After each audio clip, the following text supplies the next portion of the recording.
د پیښور ښار په زړه کې جوړ د ټول نه زوړ جومات چې زیات خلک یې د مسجد ماباد خان په نوم پیژني دا د یو لوی جومات سره سره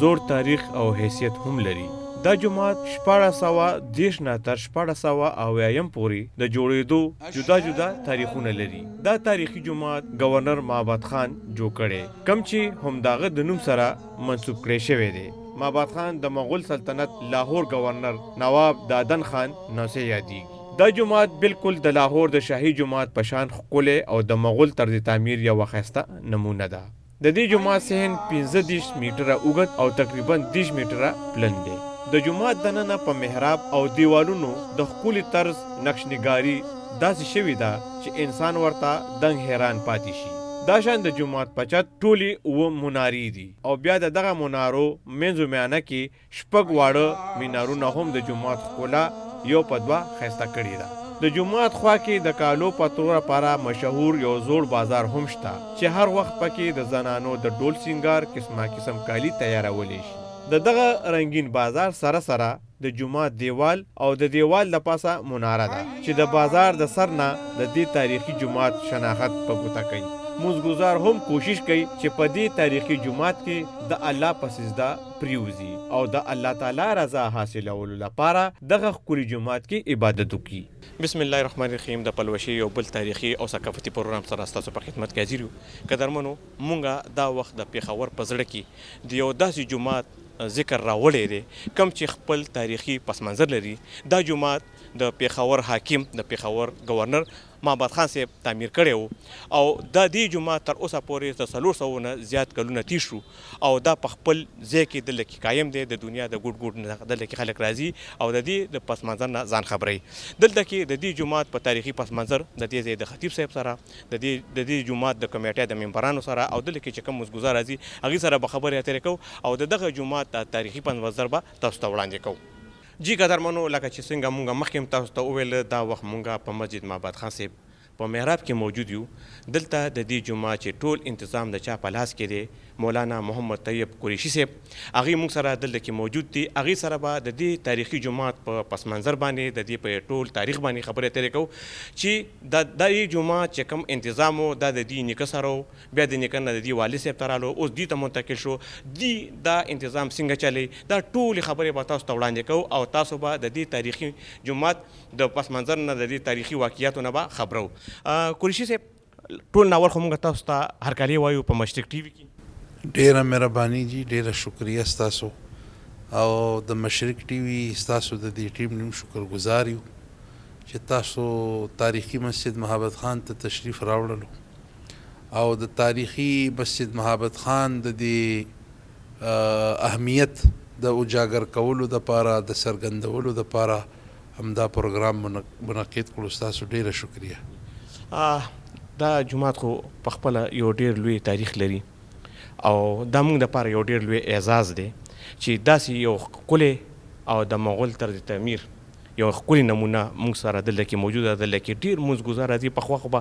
ډېر خلک راتلل به کول د ستاسو د والدینو. اوس هم خلک راځي په دغه عقیده باندې راځي چې دې تاریخي جومات کې خپل یو څو لمحې تېر کړي او د الله تعالی رضا حاصله کړي. د دې جومات په تاریخي پس منظر باندې موږ سره لږ خیالات شریک کړي چې دا جومات د کوم وخت نه را روان او اوس د دې کم حیثیت. تاریخي مسجد مهابت خان جی یقینا زمونږ د دې صوبې او بلکې زمونږ د دې پاکستان د تاریخي مقاماتو یو شان دی او دا د مغلو د دور تعمیر دی. مهابت خان صاحب رحمت الله علیه ډیر لوی ولی د الله بزرګ هستی وه او هغه د دې وطن او د دې علاقې والی او گورنر او هغه دا جومات چې دی د مهابت خان صاحب جومات دا هغه تعمیر کړو په 1660 کې. د دې تعمیر د 30 نه شروع شوی دی او په 60 کې د دې تکمیل شوی دی. لیکن د حیرانېدو خبره دا ده چې تاسو په دې وطن کې نور تاریخي مقامات وګورئ نو هغه صرف د فوټو سیشن حده پورې پاتې دي، نور هلته څه آبادي نشته دی. لیکن مهابت خان رحمت الله علیه او مسجد مهابت خان چې تاسو بادشاهي مسجد د لاهور وګورئ چې دا ټیک د چې هلته ډېر لوی خیال د هغه جومات ساتلی شوی دی هغوی باقاعده د یو هیریټیج په طور باندې په خپل صوبه کې اناونس کړی دی لیکن آبادی پکې نشته د دې جماعت د ماسپخین جمع او د بادشاهي مسجد د لاهور د جمعې جمع چې ده د دې جمع تې غټه ده د دې نه تاسو اندازه والی نو ماشاءالله چې د دې دا لوی خاصیت دا دی چې دا تاریخي دی لیکن دا د خپل آب و تاب سره اوسه پورې الحمدلله قایم و دایم دی لیکن آباد دی په سونو زرګونو خلک د دې چې دی یومیه هر روزانه په هر جمع کې چې تاسو ووایئ تعداد زرګونو ته رسي نو تاسو وګورئ چې دا حال کې چې چرته مونږه ناس یو چې په دې کې یو خوبصورت نقش و نگار چې کم شوي دي او دې حال نه که مونږه په بهر د سین کې ودرېږو نو زمونږه خلک نه ځایږي په هغې کې مونږ مجبور یو چې دا حال ورسره کولاو کړو او داسې تقریبا په هر مونځ کې د جمعې په ورځ باندې دا جومات چې دی اوس کم دی د دې چې کم مونځ کم دی دا ځای او د دې په روډونو بازارونو په سړکونو باندې چې دی د دې خلک ولاړي ځکه چې یو زمونږ په پښتنو کې دا خبره مشهوره ده چې سل اولیاء کرام د جمعې په ورځ په محبت خان کې یو ځای کېږي او څه خو موږ خپله وټنس کړي کتلي دي چې په هغې کې د سلو د 120 130 سالو پورې بزرګان هغوی دلته چې دی منځونو له راځي او ډېرې مبارکې هستۍ نورانی شخصیات پکې دي نو محبت خان جی بس محبت خان دی او ماشاءالله دا هر څه چې سړی دلته راشي او کم روحانیت سړی ګوري په دې کې چې کم اثرات دي هغه خپله د دې خبرې بس اظهار دی چې محبت خان رحمت الله علیه او د مسجد محبت خان اهمیت څه دی لکه د دې خبرې نه به دا اندازه لګو چې اولیاء کرام خو په خپل دا وایي چې دا نه مري دا ژوندي وي نو د هغې دغسې ژوندی دی موږ سره د جومات په شکل کې د هغې دلته کې هغه ذکر او اذکار په شکل کې تاسو موږ سره په خبرو کې هم دا وویل چې دلته کې اوس هم دا جمع ښه درنه کېږي خو پخوا به چې کومه وه نو دا دلته کې دا آبادي نه وه او دا به تر هغه ګنټهګره پورې رسېدله په دغه باندې وکړو چې هغه وخت کې خو چونکې په کلو بانډو کې به مونځونه نه کېدل نو هغه به ټول راتل اوس تقسیم را تقسیم شول دا بالکل جی صحیح خبره ده او پخوا خو د پیښور په اطرافو کې دا تصور نه و چې د جمعې مونځ به د محبت خان نه علاوه بل چرته څوک کوي او داسې بزرګان ما په خپلو سترګو کتلی دي چې هغوی به د خپلو کلو نه پیدل راتلل دی جومات پیدل او مطلب 3 میله 15 میله 6 میله مزل چې دی داسې بزرګان ما کتلی دي چې هغوی وی موږ به د تارو جبې نه پیدل راتلو او هغه بزرګان د 100 کالو نه هغوی عمر زیاتو وی چې موږ د 100 کالو په عمر کې وو چې ځوانانو هغه وخت نه تر اوسه پورې یعنی 80 کاله 90 کاله هغوی جمعه په بل ځای کې اوسه پورې بل ځای کې نه ده کړې یې جومات سره عقیدت و نو پخوا خو دې کلو کې به د جمعې منځونه نه کېدل یو دا وجه وه بل دا ده چې د دې جومات عقیدت نو بس خلکو په ځان لازم کړي وو ځکه چې د اولیاو سره د خلکو ډېر محبت او اولډ از ګولډ ځکه وایي که نه پخوا دا وختونه چې یو هغه ډېر مبارک مو پاک وختونه وو دا ډېرې لانجې مانجې معاملات نو اوس آبادي ډېره زیاته شوه دې کې شک نشته بل دا چې د هر کلي په سطحه باندې یو نه بلکې لس جوماته جوړ شو او ډېر بزرګانو موږ ته خپله دا ویلي دي چې اوس زموږ د تلو راتلو مسله دا ده چې ټرافیک ډېر زیات دی هلکان چې دي نو هغه په نوکرو باندې ایجاب کوي څوک د راوستو هم نه او اوس ضعیف شوي دي که نه وصیتونه یې دلته پریښي دي چې یاره زموږ جنازه به تاسو کوئ تر اوسه پورې تاسو وګورئ دا دعاګانو دپاره چې کم د جمعې په ورځ درخواستونه راځي نو په هغې کې سړی حیران شي چې د هغه خلکو څومره عقیدت دی د دې جومات سره او واقعي ده زموږ والد صاحب رحمت الله علیه به وي کم سړی په دې جومات کې مونځ وکړي یا یو څو مونځ وکړي دومره کشش دی په دې جومات کې د دې په دې روحانیت کې چې هغه له به بیا بل ځای کې مونځ خوند نه ورکوي نو هغه به 50 کاله تقریبا په دې جومات کې به و 50 سال روټین دا و چې د ماسپښین مانځله به راغی او بیا به ماښام ماستن چې دی د جومات نه وتو دومره لوی وخت دې کې به وتل راوتل نو بلکې هغه به زیات تر چېرته څه جنازه څه خبره به راله که نه نو نور به چې دی دا د هغه روټین و هغه به قسم خوړو چې زه په دې جومات کې کېنم ما ته د دې وخت پته ونه لګي چې دا وخت څنګه تیر شو نو که ما دپاره دا وخت ډېر مختصري ښه جي لکه تاسو خو د منځګزارو دلته کې د عقیدت او د دې جومات تاریخي حوالې سره خبره وکړله. اوس راته دا ووایه چې دا مابد خان صاحب چې و دا خو د دې قار هغه والي و، هلته کې ورته والي ویلی کېږي، موږ ورته ګورنر وایو، خو د ټول انتظام د دې په لاس کې و او مرکزي حکومت چې و هغه په سلطنت دهلي کې و. نو دا مابد خان صاحب څوک ته دې لږ څه تاریخي دغه موږ ته لږ بیان کړي. کتابونو کې خو شته دی خو چې ستاسو د خولې نه واورو د هغې په بل لږ مزه وي. نو مهابت خان رحمت الله علیه خو جی د ولایت د مقام سره سره دا بل منصب مو چې د ګورنرۍ و. دویم دا چې د مهابت خان رحمت الله علیه په وخت کې د ګورنرۍ دا باونډریز خو نو دا اوس چې کوم طریقه باندې تقسیم شوی دی، ځکه مهابت خان رحمت الله علیه متعلق راځي چې یاره د افغانستان حصہ او دی خوا د اټک ناخوا یا د اټکه پورې دا ټوله حصه چې دا د هغه ګورنري وه. بل دا ده چې خپل خانواده لوی سړی و، دا د دادن خان نوسی یادیږي او لاهور و، نو هغلته هم ټوله مشري د هغوی په لاس کې وه. دلته ورسره د ده رشته وه او دور د مغلو، مطلب د یو ډیر لوی خاندان نه و. هسې خو بېادبي معاف مغلو په بادشاهانو کې عجیبه عجیبه خلک هم راغلي دي، خو دا یو پکې څه ډېر دیندار و. نو دی د هغوی نه برخلاف د ده ټول دا توجه چې و نو دا جوماتونو ته او دیندارۍ ته او جهاد یې کړی دی، ډېر لوی کردار دی په تاریخ کې. نو مجاهد مو ولی الله مو او دغه برکات دي چې اوسه پورې خبره قایم او دایم ده. دا خو جي په موږ باندې یو ډېر لوی احسان کړی دی چې موږ ته یو داسې یو تاریخي مسجد جوړ کړی دی چې هغه د انسان په خپله پکې روح داسې یو سکون محسوسوي که نه جي. نو داسې کوم منځګزار خو تاسو له راځي چې هغې وایي چې یاره بدله کې رال اوس موږ له بل ځای کې خوند نه راکړي، داسې خو روزانه په حساب سره تاسو راځي. دنیا خلک دي د دې جومات داسې کسان چې زه په دې عام منځونو کې پیژنم چې هغوی چې کومو بازارونو کې خپل کاروبارونه او دوکانونه دي، سړی ورته حیران شي چې یاره دا سړی د هغه ځای نه 1 کیلومیټر 2 کیلومیټر مزل کوي او منزله دلته راځي. او د جمعې خو به تاسو ډېر وګورئ، ډېرو ځایونو کې دا مولیان د خپلو مقتدیانو نه خفه شوي هم دي چې ته خپله علاقه پرېږدې او ته ځې مهابت خان صاحب جومات کې ته مونځ کې، ځکه دلته د سحر نه دا خلک راشي او عموما خلک چې کوم راتلونکي دي ډېر پکې مونږ پیژنو چې روجئ او دلته د دې صف کې چې دی د سحر نه دا ځایونه نیولي، دلته ځای نیولم آسان کار نه دی ځکه خلک راغلي د سهار نه. بل دا چې اسکار پکې کوي، ډېر عبادات کوي، ټول هغه خلک دي چې ډېرې خبرې دي چې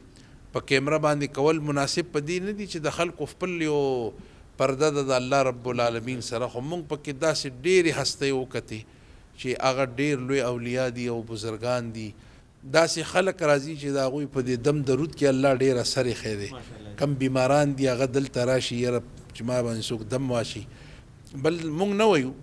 د پېښور د ښار په خلکو کې دا خبره مشهوره ده چې د مهابت خان په دې جومات کې چې کم تالاب دی وی چې یاره د دې په دې اوبو کې شفا ده. نو دلته به هغوی دا کول اوس هم کېږي چې د دې د 4 واړو ګوټونو نه چې دی اوبه ویسي او وی چې مریض لی ورکړي نو مریض ته په شفا میلاویږي. موږ نه وایو خبره دا تر اوسه پورې دا اوس هم پې خلک عمل کوي، مشهوره ده. نو څه نه څه خبره خو به پکې خامخا وروسته وي. نه جي اوس دا دعا کړي دا خبره خو دروغ کېدی به دې نه شي چې د الله پاک کور دی. الله پاک کور کې خو دروغ لکه تاسو وختي هم داسې وکړو چې موږ دا دروغ پکې ویلې کېږي نه سړي هغه به رښتیا وایي که نه جي. نو دا خلکو هغه عقیده ده او دغه عقیدې په وجه باندې خو زموږ لږ د ایمانونه لکه مضبوط پاتې شوي دي. حالانکه دنیا چې کوم روش روان دی، کوم هغه ټرین روان دی که نه، نو ډېر بد طرف روان دی. خو داسې لوی لوی جوماتونه لوی لوی هستۍ ستاسو په رنګ کې هغوی سره صحبت کې کېناستل دا یو ډېر لوی غنیمت دی. دا خلکو ته به څه وایي؟ نو جی دا خو تاسو چې څنګه وفرمایل دا کابرینو د بزرګانو د اولیاو چې په کومه زمانه کې دي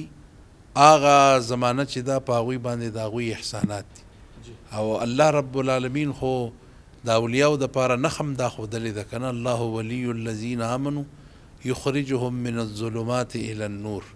الله رب العالمین خو د اولیاو متعلق ویلیم دي چې زما خپل ملګري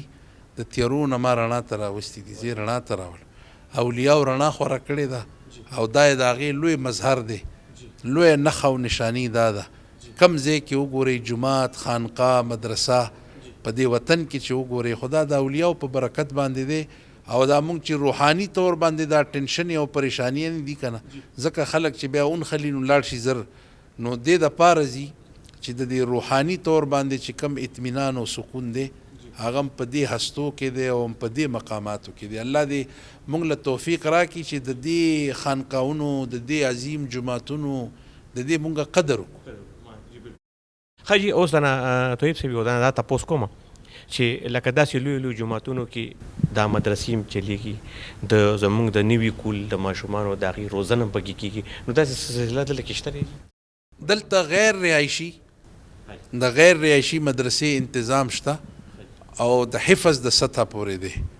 هغه دومره ده چې زمونږ کم خپل مقتدیان دي د هغوی بچي وي چې کم د سکول د ټایم نه علاوه څوک که سهارم راځي سهارم کلاسي خو بهرحال زیات کسان هغه یي چې یاره هغوی د ماسپښین نه وروستو چې سکول نه راشي نو هغوی دلته د قرآن تعلیم حاصلوي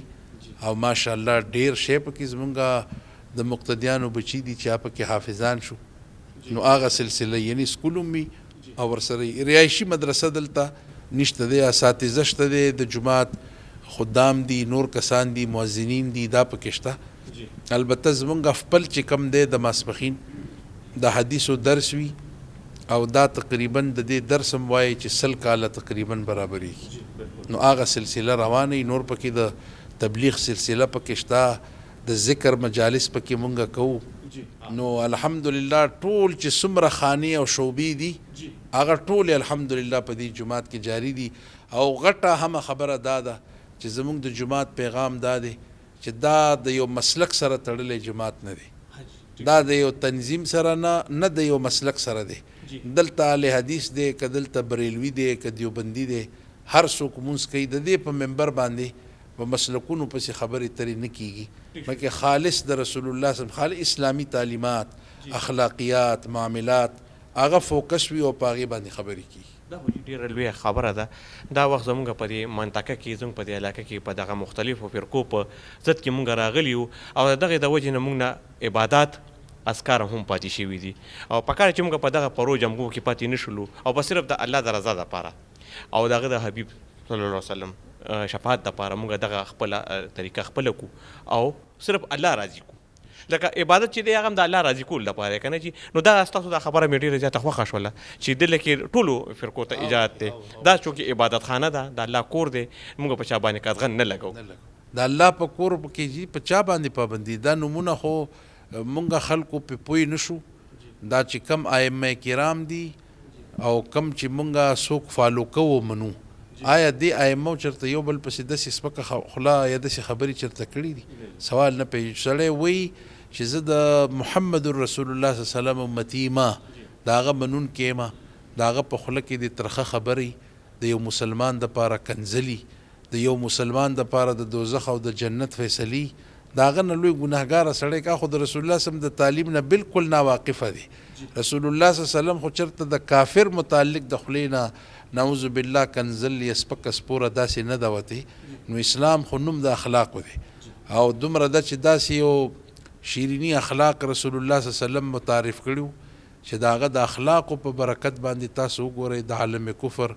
څومره لوی لوی سرونه او لوی لوی خلک شخصیات هغه لاړه په زړه ولګي د وړونه نرم شو او اسلام قبول کړو. الله پاک دې وکړي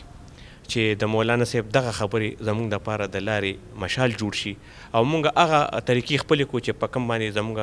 الله تعالی خوشحالیږي د هغه حبیب خوشحالیږي او مونږ صرف هغه دغه کړو دنیوي خبرې پرېږدو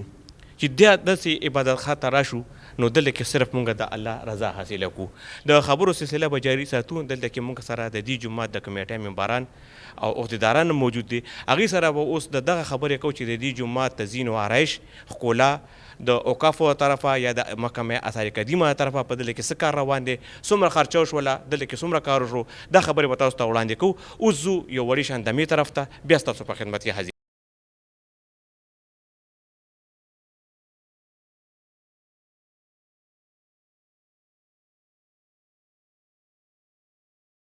د جومات قبلي طرف ته د پیښور یو بل تاریخي عمارت او کلا پرته ده چې د پیښور د پخوانی ټاپ عمارتونو نمونه ده. دغه کلا هم د پیښور ښار او مقام زوړ تاریخ په لمنه کې اغستې دي. د جومات نور خواته ته مشهور بازار آباد دی چرته چې د کتابونو کاغذونو مارکیټ یادېږي. دینه علاوه د جومات قطب ته د پیښور مشهوره تعلیمي درسګاه فرنټیر کالج قایم دی چې اوس ورته د یونیورسيټي درجه هم ورکړې شوې ده. ویل کېږي چې په کال 1840 سکانو په پیښور حمله وکړه نو دلته خپل وخت اختیار سنبال کو. دغه شان د مسجد محمد خان منارې به د پانسیګاټ په توګه استعمالولي. د برطانوي حکومت په برصغیر حملې نه پس او دلته د حکومت قایمولو وروسته دا جومات هغوی یو ځل بیا د مسلمانانو عبادت لپاره وقف کړو. د جومات په تعمیر کې ځای په ځای د مغول طرز تعمیر دومره ښکلي لیکل شوي چې انسان په خپله ځان ته راکاږي. دا جومات په کال 1982 کې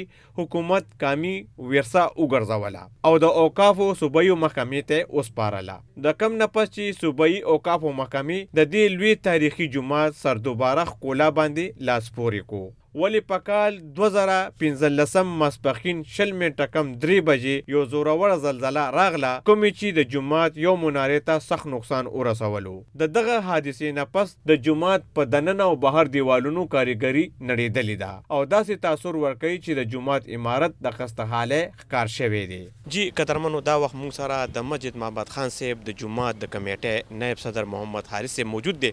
دې سره به د دې جومات د انتظام په حواله باندې خبرې کوو چې د دې جومات د انتظام د دې د اخراجات دلته کې د مزګزانو لپاره د انتظام او یا دلته کې چې کوم مدرسین دي د هغې د اخراجات د کوم ځای نه پوره کېږي. نو دا صاحب دا وخت موږ سره حارث صاحب موجود دی. حارث صاحب تاسو ته په پروګرام کې هرکلی وایو. جي ډېره مننه په خیر راغلی.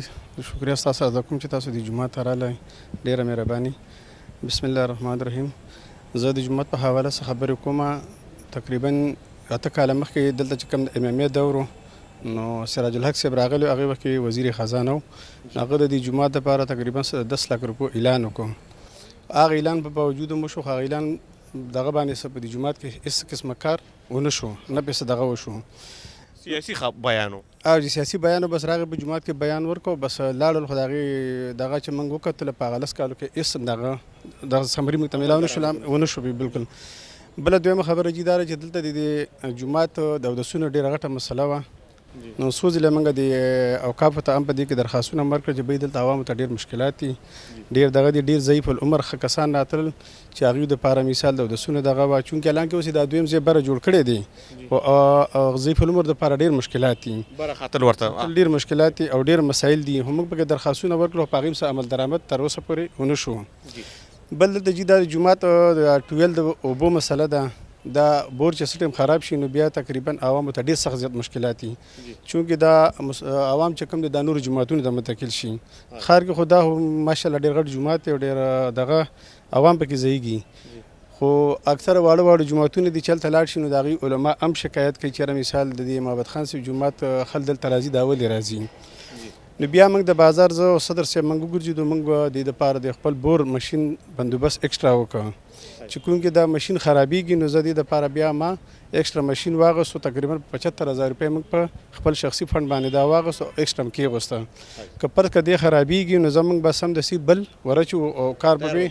پروت او کار به پرې روان نو عوامو ته بس مشکل نه جوړېږي دغې پورې بس. نه همدغه خو انتظام وي د کمیټۍ یا د یو چې دغه لپاره کم یو دغه جوړ شوی وي یو کابینه جوړوي نو دا خو ستاسو لکه یو خو دا د صرافه بازار سره هم تاسو تعلق دی دا چونکې د دې په احاطه کې دی او لکه دلته کې جومات هم تاسو انتظام روان کړی دی نو زه دا وایم چې کار فرض کو حکومت دلته کې توجه نه ورکوي نو بیا دغه اخراجات تاسو خپل جیب نه پوره کوئ. او چې دا تر اوسه پورې اخراجات ټول دغه روان دي. اوس د ګیس بیل دی مثال دا موږ د بازار نه کور کوو بل موږ دلته تقریبا د 100 کسانو کمیټي جوړه کړې ده چې موږ فی دکان 100 روپۍ راټولو نو په هغې باندې موږ مثال د جومات کې څه مشکل پیدا شي هغه مشکلات پې موږ حل کوو پوه شئ. لکه دغه جومات چې دی دغه پیسې په فنډ کې پرتی وي او بیا چې څه ضرورت راځي نو بیا هغه پې پوره کېږي. موږ سره خپل شخصي دا فنډ کې پروت دی، موږ سره د لاندې کاري صاحب په نامه باندې دی، د فنډ موږ هغه سره جمع کوو.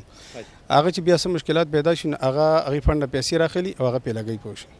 ها دا راته وایي چې د جومات سره احاطه کېدل کې دا دوکانونه دي، دا د اوقافو یا د جومات پراپرټي ده که نه د خلکو شخصي دي؟ دا د اوقافو پراپرټي ده او د دې چې کومه کرایي راټولېږي هم ټوله اوقافو ته ځي، خو بس معلومات یې واپس موږ ته نه کېږي. نه په دې سلسله کې تاسو سره هغې سره خبره کړې چونکې دا خو د جومات پراپرټي راځي، نو په کار چې دا د جومات په دغه کې اخراجاتو کې د دې دغه اچولې که نه، لکه د دې نه چې کوم حاصل راځي په کار یې د جومات باندې لګولې. نه جي حاصل دی چې دې نه چې کوم حاصل د دوکانونه ځي هغه د جومات په دغه کې نه استعمالېږي، د هغې څه پته هم نه لګي چې دا چېرته استعمالېږي چې دا نه استعمالېږي، او فعلا د حکومت د خوا نه څه دغه موږ ته نه میلاوېږي د دې جومات لپاره. تاسو د اوبو خبره وکړه، ټیوبویل د خرابېدو خبره وکړه، دلته کې نلکه هم خرابېدی شي، لایټونه هم سوځېدی شي، صف لکه خرابېدی شي، صف نوی راوړلي، دا بیا څوک پوره کوي؟ دا چې موږ مخکې ورځو کې د جومات ټیوبویل ورابطوی باندې تقریبا 25,000 روپۍ خرچه راغله. موږ ټیکادار پسې ټلیفون وکړو چې بی دې باندې خرچه راغلې ده، راشه د خرچه کور کړه. ټیکادار 2-3 ورځې موږ سره په ټلیفون خبرې وکړې، بس بیا موبایل آف کړه. خو د هغې نه باوجود دا خرچه چې د کوم د ټیوبویل د جوړېدو وه دا موږ خپله شخصي دغه باندې ادا کړل او جمع کړل، دا جومات دغه هم چالو کړل ټیوبویل، خو ټیکادار اوسه پورې موږ ته د هغې دغه رانه کړه واپس مراته. نو د دې خلاف تاسو حکومت ته باقاعده درخواست ول نه ورکوئ چې یاره دا خو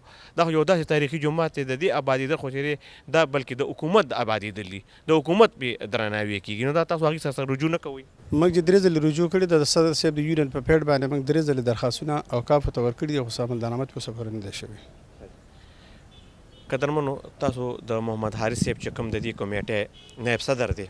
د دې خبرې تاسو واورېدې، د دې ګیلې هم تاسو واورېدلې. د دې د خبرو بنیادي مقصد دا دی چې داسې لوی او تاریخي جومات دی، د دې دپاره چې کومه کمیټي جوړه ده هغې چې دلته کې څه مسله وي، هغې خو ځینې مسلې دي په خپله حل کوي، خو داسې مسلې وي لکه د ټیوبویل خرابېدل، دا یو ډېره لویه مسله ده. 75,000 روپۍ یو ډېر لوی رقم دی، دا د جیب نه پوره کېږي. دا پکار ده چې دغه حکومت دغه واکداران په خپله راشي او دا جوړ کړي، او بلکې دا یو اعزاز وګڼي، ځکه چې دا عام جومات نه دی، دا یو ډېر لوی تاریخي جومات دی، خلک ورته د ډېر لرې ځای نه راځي. دې په خبرو کې دا هم وویل چې دلته کې داسې مزګوره چې ټیوبویل خراب و نو هغه به نورو جوماتونو ته تلله، دا هم یوه سپکه خبره ده چې د محمد خان صاحب د جومات نه مزګزار دلته کې ولې راځي مانځله، هلته کې څه مسله ده. په کار ده چې دغه مسلو ته موږ ډېره توجه ورکړو او د دې جومات تاریخي پس منظر دپاره واقعي په عملي توګه باندې کار وکړو. جی السلام علیکم. دا زمونږ یو تاریخي جومات دی مسجد محمد خان، دې سره زمونږ د کورنۍ د مشرانو د فیملی یو ډېر غټ وابستګي ده د بازار سره. مونږ دلته راځو مونځ له، دلته مونږ ته یو ذهني سکون میلاویږي، ولې چې دا یو قدیمي جومات دی، د دې امام صاحب چې کوم دی قریشي صاحب اور آیین نه مونږ ته ډېر تعلیم در زمونږ استاد هم دی، نو دا یو تاریخي لحاظ سره هم ډېر زوړ جومات دی، او زمونږ خلکو لپاره هم د دې زمونږ د مشرانو یو تاریخ دی دې سره چې راځي دلته مونځ له. مونږ په وخت راځو دلته، خپل دوکانونه چې کلاهو د نه مخکې مونږ مونځ جمع وشي، د نه پس مونږ راشو دوکانونه کولو، بیا چې کومه جمع کېږي تر د ماښام مونځ پورې مونږ ټولې جمع دلته کوو. جوماتونه ټول د الله کورونه دي چې کوم دي کې سړی مونځ کوي، د ذهني سکون ورته میلاویږي. خو چونکې دا یو ډېر تاریخي مسجد دی، جومات دی، زمونږ مشرانو وابستګیانې دې سره یو ذهني کیفیت، یو ذهني سکون مونږ ته دلته میلاویږي چې مونږ دلته راشو مونځ له. ولې چې دومره زوړ جومات او دومره غټ جومات او دومره تاریخي جومات په پېښور کې دی چې بل نشته. تقریبا زما 50 کال عمر دی تقریبا، او کم از کم و بیش تقریبا 30-35 کال خو ماته دلته وشو چې د جومات کې زه مونځ کوم. زما پلار نیکه ټول دلته مونځونه کوله، ځکه چې موږ بازار کې لکه زوړ ریلیټډ خلک یو، پوه شو. الحمدلله دا داسې چې لکه پېښور کې لکه یو قدیمي جومات هم دی، ډېر قدیمي، تقریبا کم از کم 400-450 کال د هسټري ده، او الحمدلله غټ جومات هم دی، پوه شوې. بل دا دی چې د جومات کې لکه ډېر داسې خلک لکه پاکیزه خلک، ډېر لرې نه ښه خلک، ښایسته خلک راځي، پوه شوې. بل دلته یو د دې جومات کې مونځ کولو خپل یو سکون دی، پوه شوې، چې سړی دلته عبادت ته راشي، لکه عبادتو کې نور خو لکه پاک کورونه ټول یو شانتي دي، پوه شوې. بر دغه ځای کې داسې چې لکه سړي ته لکه سکون محسوس کېږي.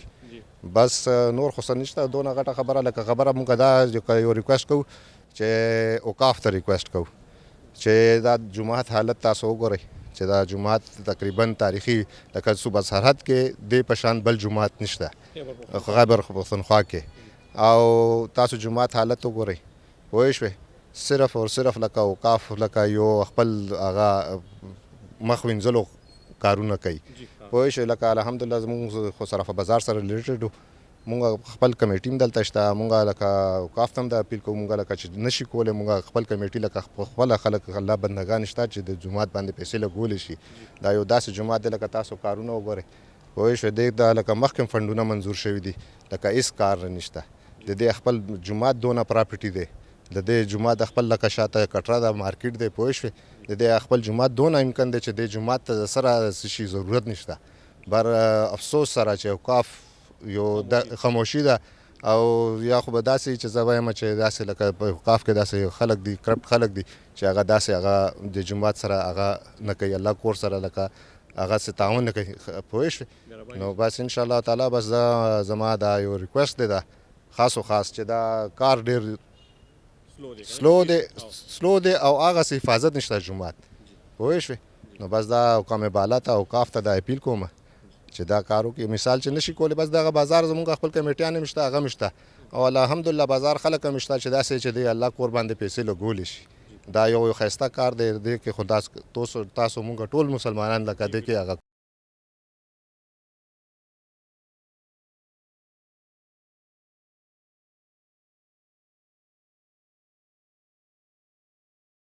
جی قدرمنو په پروګرام کې یو ځل بیا هرکلی مونږ دا وخت په مسجد مابد خان کې موجود یو دلته کې مونږ د دې جومات په تاریخي پس منظر باندې خبرې اترې وکړي د دې کمیټې د ممبرانو سره هم خبرې وکړي اوس دا وخت مونږ سره د دې ځای یو مقامي کس دی چې غلام غوث صاحب یادیږي دی د یو مودې نه دلته کې مونځ راځي د جومات سره یو نسبت دی دی نه د دې جومات په تاریخ باندې لکه چې دی د کمو ورځو نه دلته کې راځي او دی دلته کې څه محسوس کړي دي چې یاره نورو جوماتونو کې هغه نشته دی او هغه دلته کې دی یو روحاني سکون محسوسي دا تپوس به دی نه کوو چې غلام غوث صاحب تاسو ته په پروګرام کې هرکلی وایو ډېره مهرباني الله هم خوشحاله کړي دا راته ووایي چې عبادتخانې خو ټولې د الله پاک کورونه یادیږي د مسجد مابد خان سره تاسو داسې کوم داسې نسبت دی چې تاسو کش کوي او دلته کې راولي ډېره مهرباني ستاسو زه خو به د دې نه شروع کوم جي چې دا جومات چې کم جوړ شوی دی جي نو دا یو ډېر نیکې هستۍ جوړ کړی دی او بیا د هغې نه پس دا په ډېرو پاکو پیسو باندې جوړ شوی دی جي زه خو ډېر بې اندازې لکه وړوکي وم زه به دلته خپل نیکه سره راتلم بیا د نیکه نه پس چې کم دی نو پلار سره به راتلم بیا کو چې کله نه دې ځای کې زما دا کاروبار دی نو زه اوس لکه څلور مونځونه کو زه دلته کوم او بیا د هغې نه پس ځم نو عرض دا دی چې دا جومات کې لکه ما ډېر څیزونه کتلي دي چې دا روحاني حساب سره ډېر مضبوط او طاقتور جومات دی زما یو ترو هغوی ما ته یو ځل یو واقع بیانوله نو ما ته چې زه په اعتکاف باندې دلته ناست وم په روژه کې نو ما ته وایي چې ماسخوتن ټیم کې به چې کوم دی دا دروازې ټولې بندې شو د شپې به زه راپاڅېدم که نه او د تهجد ټیم نه او ما به مونځ کو نو ما به شاته وکتل چې یو ډېر پاک خلک چې کوم دی سپینې جامې او سپین پټکي به یې تړلي وو که نه جي هغوی به یو ډېر غټو صفونو کې ولاړو عبادت به یې کو نو هغه ما ته دا وی چې مونږ به خپل ځان ته وکتل نو مونږ به ټول له 100 کسانو د اعتکاف او صفونه به ډېر ګڼو دغه شان چې کوم دی دې جومات کې یو عیسی یو حسین یو ټیم کې غورځېدلی و په ځمکه نو هغه تره مې ما ته وی چې یاره زما په هغې ځای کې دننه په خپلو وکتل چې مونږ هغه ځای چې وغورځېدو لاندې لاړو هم کتو نو هغې کې چې کوم دی مونږ یو څو قبرونه وکتل چې هغه د دې نیکو خلکو قبرونه دي دې کې دا داسې نیکبخت سړي جومات جوړ کړی دی چې هغه ورسره باقاعده دې جومات دې اړخ ته ښي لاس ته چې کوم دی نورخاته اړخ ته نورخاته ته چې کوم دی هغه باقاعده یو سری جوړه کړې وه هغې سری کې زمونږ مشران دا وایي چې دا د نوخارو د چارسدې او د اتمانزو د یو ځای د بل ځای د خلک به راتلل دوی به باقاعده هلته دیره کېدل فی سبیل الله جي دلته باقاعده لنګر چلیدو جي او لنګر کې به د الله په نوم باندې چې کوم دی د نیکو خلکو به چې کوم دی نو روټۍ خلکو له ورکوله ډېر لوی ښه تنظام و بیا د هغې نه پس هغه ځای چې کوم دی نو اوقاف والا واخېستو هغوی کې هغوی دوکانونه موکانونه جوړ کړل او بس بیا هغوی دغه کو د هغې نه علاوه دلته چې ما کم کتلي دي جي نو دلته ډېر نیکو هستی چې کوم دی راغلي دي د غیر ملکی سربراهان راغلي دي، ما کتلی دي جی د خانه کعبې امامان صاحب راغلي دي، اما په خپله کتلي دلته ورپسې مونږ موس کړی دی. بیا د هغې نه علاوه دلته چې کوم دی نو دا عبدالودود قریشي صاحب دلته چې کوم دی اول خطابت و. بیا د هغې نه پس راغوي یو زوی و جي مولانا محمد یوسف قریشي صاحب، هغه په خپله یو ډېر فقیر انسان و، ډېر درویش انسان و جي. هغه به دلته چې کوم دی خطابت کو، نو هغه یو داسې درویش انسان و چې هغه په دې کمره کې به هر وخت کې چې کوم دی دا سفیران به راتلله، دا سربراهان به راتلله او لکه ډېر خلک به وله راتلل، صرف راغه په دې وجه چې راغه طبیعت چې کوم دی ملنسار خاکسار او درویش انسان و جي. او اوس د هغې نه پس چې کوم دی راغوي یو برخوردار دی جي قاري طیب صاحب، هغوی دلته چې کوم دی نو دغه کوي او هغې کې چې کوم دی نو هغوی کې هم چې کوم دی ما په دې خپلو سترګو کتلی دي چې د قاري طیب کې هم چې کوم دی نو د خپل پلار هغه اثرات شته، خواږه شته، هغه فقیري لین ورته شته، هغه روحاني لین پکې شته چې کم عام مولیانو کې داسې ما نه دی کتلی جي. او اوس هم زه تاسو ته د دې متعلق یو بله خبره وکړم. د دې 3 دروازې دي، نو دې کې ما دا کتلی دي جي لکه زه چونکې داسې تصوف نه لږ غوندې مینه مې ورسره ده، نو د دې په یو دروازه کې به یو فقیر ناست دي، د دې بل دروازه کې به یو بل فقیر ناست دي، او د ده په 3م دروازه کې به یو بل فقیر ناست دي. او ما دا د زمانې نه کتلي چې هغه فقیر کو لاړ شي، هغه په ځای یو بل فقیر راشي او هغه به هلته ناست دي. اوس موجوده وخت کې د دې په یو دروازه کې یو ملنګ دی، د دې په بله دروازه کې بل ملنګ دی، د دې په 3مه دروازه کې یو بل ملنګ ناست دی. لکه دا د دې جومات دا دروازه خالی نه پاتې کېږي، ستاسو دا خالی نه پاتې کېږي جي، خالی نه پاتې. دغه مخامخ زما دا دروازه چې په دې باندې د پنجاب نه یو ښځه راغلې وه جي، او هغه ښځه به دغلته ناسته وه د ورځې د شپې هر وخت کې. هغه ښځه چې د هغې ځای نه تللې ده جي، اوس هغلته یو بل فقیر ناست دی، خپل جومات کې د جومات په دروازه کې هغه وده کېږي او د جومات. او زما د دې اړخ ته چې کومه دروازه را نو نورخاته اړخ ته دې کې چې کوم ملنګ ناست دی، ما د هغه نه چې کوم تپوس کړی نو هغه د منډي باودین نه راغلی جي او هغه پکې پروت دی. او زما د بازار اړخ ته چې کوم ملنګ ناست دی دا د 400 د اشنغر دی او د ښه کورنۍ نه دی، او هغه هم چې کوم دی نو راغلی په شنو جامو کې دغلته به ناست دي. دا 3 دروازې ما په خپل پوره لایف کې کتلي چې چېرې خالي پاتې شوي نه دي جي. مطلب د دې خبرې دا چې الله تعالی دې لپاره هغه خلک ټاکلي دي او هغه د دې هغه نگراني کوي که نه. ډېر لوی رحم دی پې جي، ډېر لوی کرم دی پې جي په دې جومات باندې. نو لکه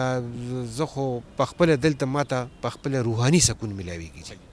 چې په دې کم سین کې مونږ ناست یو، په دې کم سین کې دا ماربل لګېدلي دي که نه،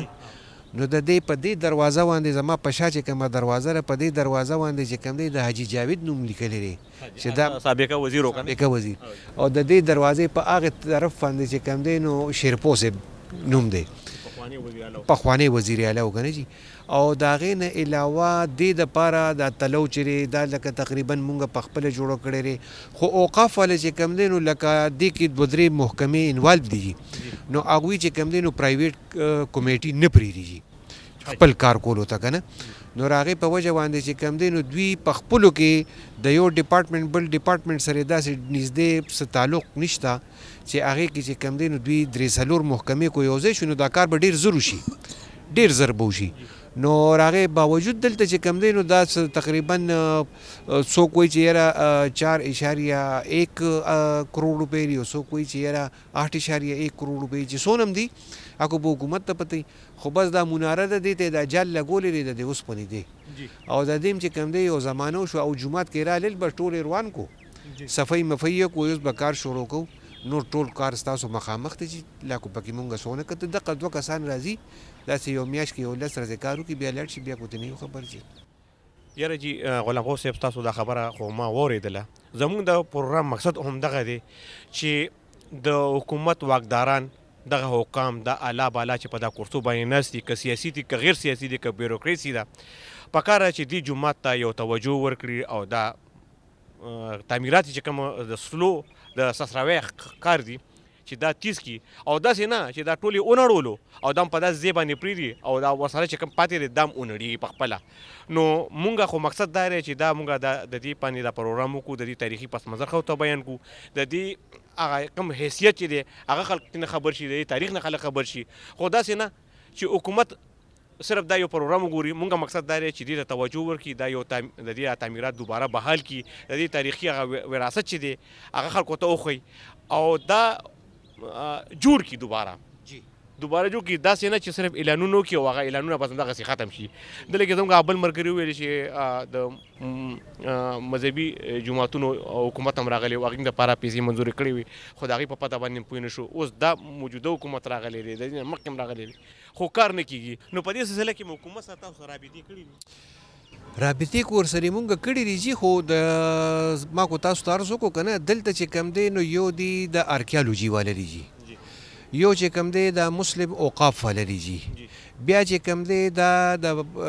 فیډرل چې کم ډپارټمنټ دی راوي سه لوک ورثه والا هغه خلک چې کم دی هغه هم دی که نه. بیا پکې زمونږ دلته صوبایي اوقاف چې کم دی نو هغه هم پکې انوالو دی. نو دې کې بعضې وخت کې ښه غټ ډیلیګیشن راشي، د ټول جومات چکر ولګوي، مونږ ورسره وګرځو، پاسې بوځو لاندې بوځو، ټول هر څه ورته وښیو. نو هغوی وایي چې انشاءالله بس کار به شروع شي. لاړ شي بیا د هغې نه پس د یو بل ډپارټمنټ خلک راشي، هغوی هم راشي، هغوی هم دغه شان مونږ سره ټول وګرځي، مونږ ته ووایي چې یاره وبخشي، دا به شي دا به شي دا به شي. راغې ډیلیګیشن د راتلو نه یو څو ورځې مخکې چې کوم دی نو دې کې یو 2-3 کسان کار شروع کړي، هغوی وګوري چې بس را کار روان دی. خو چې بس بیا هغه ډیلیګیشن لاړ شي، راغې نه پس کسان هم لاړ شي، بیا دا دروازې تاسو وکتې دغه دروازې رنګولې، د دې د رنګ زما په خیال یو هفته کې د 15 واړه 4 واړه دروازې رنګېږي. او د دې زما په خیال چې د دې لاکډاون فروری نه شروع شوي دا دروازې اوسه پورې پکې یو دروازه رنګ نه شوه شي. او نو رابطې ورسره زمونږ شته، په راتلو باندې هم راشي، وایي بس دا اوس کار شروع کوو. هغې وخت کې د دې د ډیلیګیشن د راتلو نه مخکې 2 کسان کار شروع کړي، بس دوی وایي دا ریکاګو شروع یې، هغې نه پس چې لاړ شي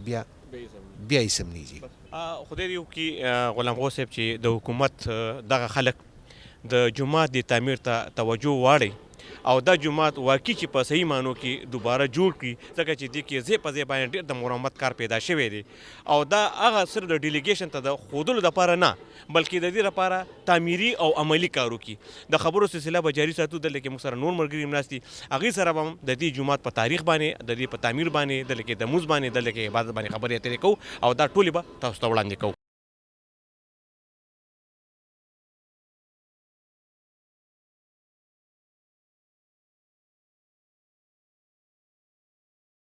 د دې تاریخي جومات تاریخي آثار اوس په ختمېدو دي. د دې سیمې د دې تاریخي جومات د یو عبادتګاه سره سره د دې تاریخي پس منظر ژوندي ساتلو لپاره په سنجیدګۍ کار کول د وخت ضرورت دی. ګینې د عدم توجه له وجې د دې سیمې ډېر آثار ختم شوي. په کار ده چې د ملک د نورو برخو په شان خیبر پختونخوا کې هم د مسجد معبد خان او داسې نورو آثارو تحفظ لپاره عملي ګامونه پورته کړي شي او دا قیمتي آثار محفوظ کړي شي. دا وخت موږ سره د مسجد معبد خان صاحب د کمیټې نائب صدر ملک نعمان صاحب موجود دی. دی نه به د دې جومات د دوباره تعمیر او د دې تعمیر په شا باندې چې کومې محکمې دي د هغې چې کوم کردار دی د هغې تپوس پوښتنه کوو چې آیا دغه کار کومې ته ورسېدلو، دې لپاره کم فنډ منظور شوی دی او تر اوسه په دې باندې څومره لګښت راغلو. جی ملک صاحب تاسو ته خو وړومبی په پروګرام کې هرکلی وایو. مهرباني جی، ډېره مهرباني. د مشرق ټي وي د ټول ټیم زه شکرګزار یم چې تاسو خپل یو ټایم د جومات د تعمیر په باره کې موږ له راکړو. د دې د تعمیر باره کې چې خبره تاسو ته وکړم جي، نو مختلف ادوارو کې مختلف سیاسي دورونو کې ډېر خلک راغلي دي، MP MNAs راغلي دي، وزرا راغلي دي، هغوی اعلانونه هم د چندو کړي دي. بعضې ټایم فنډز ملاو شوي هم نه دي، بلکې زیات تر فنډز نه دي ملاو شوي. د اوقاف په انډر کې دا جومات دی. اوقاف هم د ده په مرمت په باره کې ډېر د سستۍ نه کار اخیستی دی او دا په خپل حالت کې برابرول چې کومونو دا ډېر آسان کار خو چې هغوی د مینټیننس کړی وی، وخت سره د لږ لږ مرمت کېدی، تزیین و آرایش به د نو خراب شوی، دا به ټیک شوی و. خو دا دله هغه شانتې توجه نه ده ورکړی شوې. دا اوس دومره د خسته حالۍ شکار دی چې تاسو په خپله کتی شئ. اوس پیداکار شروع دی. اصل کې دا د اوقاف په انډر کې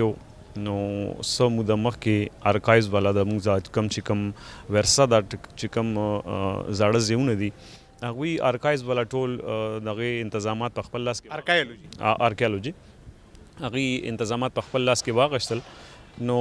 بیا داسې کار به کېده چې دا کار ځکه هم لیټ شوی دی چې هغوی به اول اوقاف والا نه اجازت اخیستو اوقاف والا به هغوی له اپروول ورکو بیا د هغوی د فنډز او د فنډز ریلیز کېدو هغه ډېر لوی پروسس به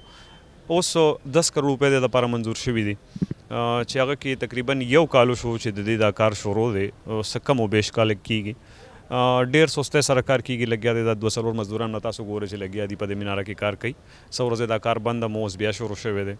نو دا دی اول تاسو نه دا تاسو کوم چې دلته کې کم د تعمیرات شروع شوي دي دوباره کنه او تاسو په خپل ویل چې 10 کروڑ روپۍ د لپاره مقرر شوي دي په دې کې تر اوسه پورې څومره پیسې ولګې دي یو کال کې خو په کار چې د یو مناره سره د سلو واړه مناري د دوباره جوړې شوی وي خو یو کال کې لکه اوس په د ټاپ نه د کار لا یو دغه تم نه راکو شوی یو سټپ تم نه راکو شوی نو دا کار هغه په خپل دمی سره کې کو نه دا لکه سسروي ده دا سسروي په دې باندې به ورته ووایم چې تاسو ته ما څنګه عرض وکړو چې دا 2 محکمې په دې کې انوالو دي او اوقاف دی او ارکیالوجي والا دي نو هغوی خپلو کې مس انډرسټینډینګ وي اپروول او فنډز ریلیز کول او بیا مزدورانو له پیسې ورکول ټیکهدار کله یو کله بل نو دې کې دا سستروي شکار دی او دا چې څومره دې باندې ټایم تیریږي دا نور هم خرابېږي لګیا دي او په دې ستاسو خبره چې په دې یو کال کې پکار دی چې دا ټول جومات جوړ شوی وي ټیک شوی وي خو زمونږ بدقسمتي ده چې په دې یو کال کې ایله بیله دغه بره کار شروع کړی دی همدغه د کوازې موازې لګېدلي 2 مزدوران لګیا دي چې کله اړې ښیي او کارو کي او چې کله اړه ښه نه وي نو بس هغه کار بند شي بس همدغسې تاسو په حیثیت د جومات د کمیټې د ممبرانو عهدیدارانو تاسو خپل څه کردار ادا کړی دي دغه اوقافو محکمې ته دغه د اثارو محکمې ته دغه د لوک ورسي یو بله محکمه ده چې هغه په اسلام آباد کې ده دې ته تاسو په خپله وغلي یو ډیلیګیشن په شکل کې هغې ته یو درخواست وړاندې کړی دی چې یاره دا کار داسې د سسرویق کار دی دلته کې چې دا کم خلک راځي هغه یو ورځ به کار وکړي بیا په میاشتو میاشتو باندې غیب وي نو کدی تاسو ورته داسې را ملاقاتونه کول یا درخواستونه هم کړي وي او هغې نه پس دې نه راځي نو دا به بیا زیاتې کوي دا جی تاسو دا خبره وکړه مونږ ډېر ځلې دوی سره ملاقاتونه کړي دي د اوقاف سیکرټري صاحب سره او نور ریلیټډ چې د دوی کم افیسرز دي هغوی سره زموږ خبرې شوي دي تاسو ته وایم چې دا د 2 محکمو خپلو کې مس انډرسټینډینګ دی چې د هغې د وجې دا شیز د سستروۍ شکار دی په کار دا ده چې دا په یو پیج باندې راشي او چې کم کار کول دی چې دا وخت سره دا کار وکړي او زر تر زره دا کار ختم کړي ولې چې په دې باندې تاسو اوس دغه یو میناره تاسو وګورئ دا بره وړه میناره ده دا اوس دومره زبوحاله شکار ده چې دا څه ټایم هم راغورځېدی شي نو دا داسې ډېر ځایونه په دې جومات کې دي چې هغه ډېر خطرناک دي دې سیز دپاره او حکومت چې کم دی دا متعلقه محکمه چې کومه ده هغه دا شی سیریس نه اخلي لګیا دی بالکل نو پکار دا ده چې حکومت خو واقعي دې لپاره سیریس قدمونه واخلي عملي قدمونه واخلي او موجوده حکومت خو هم ټوریزم ته یو توجه ورکولو لپاره هغې یو دې لپاره یو پروجیکټ شروع کړی دی پکاره چې دې ته توجه ورکړي ځکه چې سیلګري دلته کې راځي دا د عبادت سره سره د سیلګرۍ هم یو اهم ځای دی دغه خلک د دې نه دغه والي چې دا ډېر زوړ جومات دی تاریخي جومات دی یو لوک ورثه ده او زموږ شناخت دی پکار چې دا جوړ کړي قدرمنو لکه تاسو په خپله د سکرین په شیشه باندې دا کتلي وي چې د جومات ځای په ځای باندې د خسته حالی د نړېدو او دلته کې د مرمت کېدو دپاره یو توجه غواړي خو بدقسمتي دا ده چې دوی په خپله دا ملک نعمان صاحب وویل چې موږ ورته درخواستونه کړي دي خو دلته کې د 2 یا 3 محکمو خپلو کې تصادم دی او دغه تصادم د وجې دا کار چې دی د سسروۍ د سستۍ ښکار دی او دا کار هغسې نه کېږي خدا نه خواسته دلته کې تاسو به د سکرین په شیشه باندې د دې دا منځ کې مناره کتلي وي چې بالکل د زلزلې چې کومه 2015 کې کومه یو زلزله راغلې وه د هغې د وجې د نړېدلې ده او بالکل پر غورځېدو ته تیاره ده نو دا هم تاسو ګورو دلته کې جومات کې چې نور کم کار دی چې هغه بالکل د مرمت غواړي چې وکړي هغې که هغه نقش و نګار چې دی هغه د پرېوتو دی نو هغه هم تاسو ته ښایو دغه کار کوم ځای ته رسېدلی دی په دغه باندې تر اوسه پورې څه کار شوی دی که نه دا به مو تاسو ته ښایو چې هغه کوم کار دی چې دلته کې د دغه د نقش و نګار دپاره چې څه قدم پورته کړی په هغې باندې څه کار کړی دی که نه دی کړی د نقش و نګار باندې خو جي ټایم سره لږ کار شوی دی خو هغه تاسو ته مې چې سیریس یو کار نه دی شوی تاسو دا کار وګورئ چتونه هم ټول د زبوحاله شکار دي مات ګوډ دي دا چې کم کار په دې کې د تزیین و آرایش شوی او مخکې مطلب چې دا کله جوړ شوی او د دې رینوویشن وخت سره پکارو چې دا دومره نوې خراب شوی دا اوس په دونه کنډیشن کې داسې رسیدلی چې دا ډیر ښه طریقې سره رینوویټ کول غواړي او دا د دپاره ګورنمنټ ته پکار ده. اوس ګورئ چې زمونږ ټول نه غټه بدقسمتي دا ده چې زمونږ د پاکستان په لا اله الا الله محمد رسول الله په نعره باندې جوړ شوی دی او زمونږ ارکیالوجي والا زه بیا وایم چې ډېر بدقسمتي ده زمونږ چې ارکیالوجي والا بار دا لږ ټایم وشو چې زه دا ګورم لګیم په ټي وي کې اخبارات کې چې د راج کپور او د دلیپ کمار غونته یو فنکار چې هغه د انډیا د کاران دي د هغوی د کورونو دپاره هغوی فنډز منظور کړي دي او هغه پرچیز کوي لګیا دي او هلته به یو میوزیم جوړوي. دا خو زمونږ د مسلمانانو جومات دی دا پیسې په دې لګول پکار دي د دې حفاظت پکار دی. دا مسجد محبت خان چې کوم دی دا زمونږ په دې ټول پاکستان کې په غټو جوماتونو کې یو داسې جومات دی چې دا یو عجوبه ده د دې تاسو کار کتی شي چې دې کې څنګه قسم کار شوی دی او چې دا محکمه سیریس شي اوقاف او د ارکیالوجي والا چې د دې کم فنډ منظور شوی دی چې دا موږ د چې کم زموږ موجوده حکومت د هغوی نه زموږ دا امید دی انشاءالله چې دا کار به سر ته ورسوي خو زر تر زره سر ته دې ورسوي او د دې چې کم خپل حالت و هغه حالت ته دا جومات راولي انشاءالله. امید لرم د دې ګورنمنټ نه چې دوی به دا کار په وخت سره د دې کوي او انشاءالله ښه کار به جی قدرمنو لکه څنګه ملک صاحب چې وویل د ملک صاحب د خبرو مقصد عمده دی چې د دې جومات کم دا تاریخي ورثه ده کم د دې تاریخي حیثیت دی دا بحال کړی شي. تاسو په خپله د سکرین په شیشه باندې کتلی وي دا ګوره دا جومات ځای په ځای باندې نړېدلی دی د دې تعمیرات پرېوتي دي دا چې وخت په وخت د دې تعمیرات وشي نو دا به نه یوازې محفوظ شي بلکې دا به د ډیر وخت لپاره خپل ځان خلکو ته وړاندې هم کړی شي. نو قدرمنو زمونږ د پروګرام همدغه مقصد دی د دې ملک نعمان صاحب د ده د خبرو مقصد دا دی چې حکومتي ادارې دغه ارکیالوجي دغه اوقافو دغه د لوک ورثې چې کومه محکمه ده هغه دې ته توجه ورکړي او دا تاریخي جومات دا ډېر موږ دپاره هماغسې بحال کړي د دې تزیین و آرایش دي وکړي د دې دا ګلکاري دا چې قیمتي ګلکاري چې دا په دې وخت کې هېڅوک ونه کړی شي صرف د دې تعمیر د دې بحالي دې لپاره ده چې دا نور ونه نړېږي نور محفوظ شي پکار چې زموږ دا واکداران دې توجه ورکړي او دا جومات چې دی دا محفوظ کړي. جی قدرمنو دغه و زموږ نننی پروګرام چې پکې مو د پېښور د یو ډېر زوړ او تاریخي جومات مسجد محبت خان حالات ستاسو په خدمت کې وړاندې کړل. زموږ د پروګرام غټ مقصد همدا دی چې د دې لوی جومات تاریخي حیثیت بحال کړی شي او د دې لپاره چې حکومت کمې پیسې مقرر کړي دي هغه په دې ولګولی شي.